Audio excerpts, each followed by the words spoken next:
পারলে বিএমপিকে ভোট দিয়ে উন্নয়নের সুযোগ দিন, এমনই স্লোগান মাইকের আওয়াজ কিন্তু আমাদের চারপাশে শুনতে পাই আমরা। আগে শুনতাম আমরা সারাদিন নৌকা নৌকা, এখন শুনি ধানের শীষ ধানের শীষ।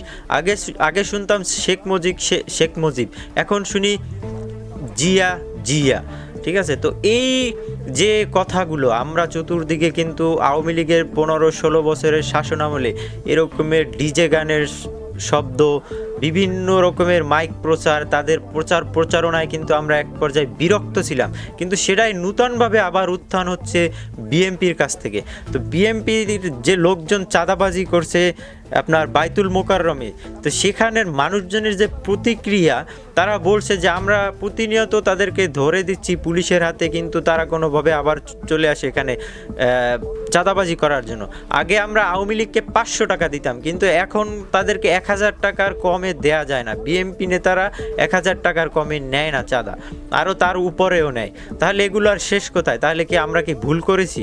এটা জনসাধারণের ব্যবসায়ীদের কথা, যে আমরা সারাদিনে কত টাকায় ইনকাম করি ফুটপাতে দোকান দিয়ে। সর্বোচ্চ আমাদের যদি 500 টাকা চাঁদা দিতে হয় দৈনিক, তাহলে আমাদের মাসিক ইনকাম থাকতে হয় কত? আসলে তো কথা সত্য। তো এমনই এক তথ্যচিত্র আমাদের কাছে আসছে, চলেন তথ্যটা দেখে আসি, আপনাদেরকে দেখাই।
আমি জানি না